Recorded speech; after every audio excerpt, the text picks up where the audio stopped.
the monetary order is breaking down. Okay. What I mean by the monetary order is that fiat currencies and debt as a storehold of wealth is not being held by central banks in the same way, and that there was a change. The biggest market to move last year was the gold market, far better than the tech markets, right, and so on.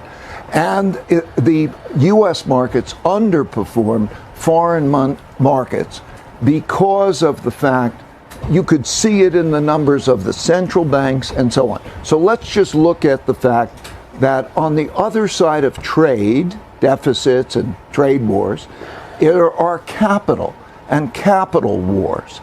And so as we're looking at that, and you reported what the stock market and so on, but you didn't report that the gold market is also up 3. We did say that earlier this morning. Okay. It's up to record levels again, and silver. Is you look at what is happening and why it's happening and who's buying it. So let's just take a moment on that capital war issue, okay?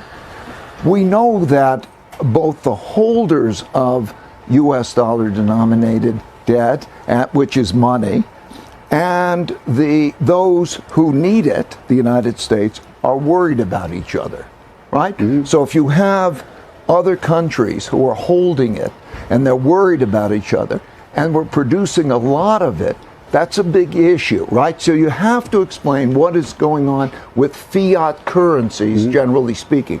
And now if you take the conflicts, you can't ignore the possibility that capital wars, in other words, maybe there's not the same inclination to buy U.S. debt and so on.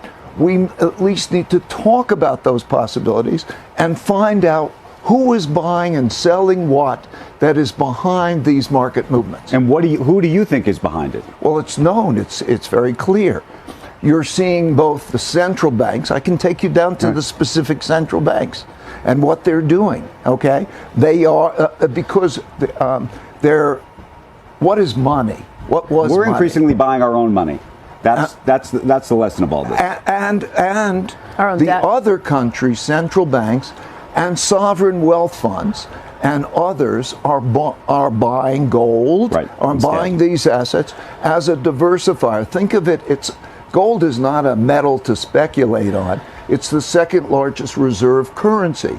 It has been the reserve currency, okay? So there's a money, and we're talking about, it's common conversation about what is money. Is it Bitcoin? Is it digital? How does it work, right? So we need to talk about the value of money. But are there forces at play where this is just predestined to happen, given sort of the way you look at cycles? Or do you say there are things that the administration's doing or that others are doing that are creating this moment, whether it be tariffs? We just had Sergio Armati from UBS on. He said, you can do a lot of things, but at some point there is a tipping point. You can't do too many, and maybe we're there.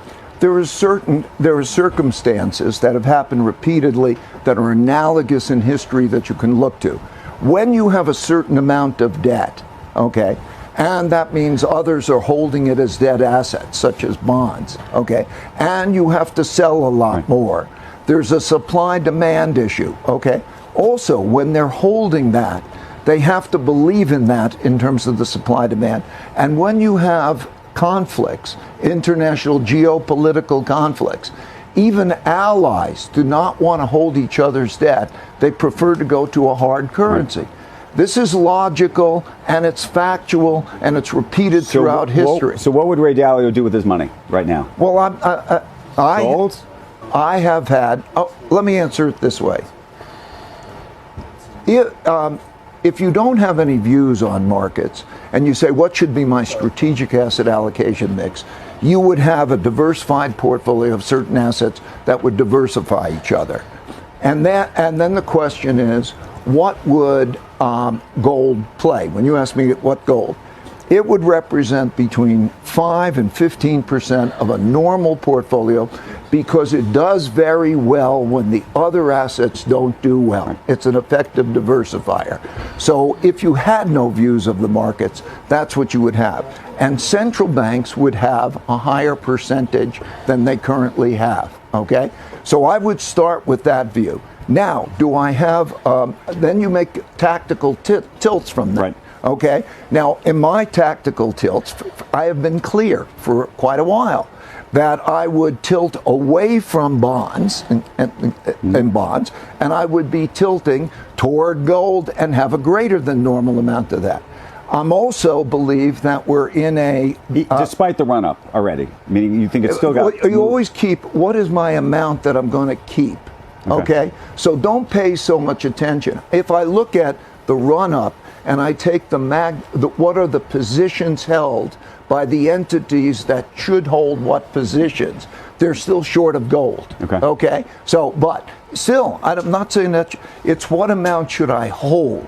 Okay, don't be overly active, and I don't think most people should be overly active, but do they hold the right amount to diversify?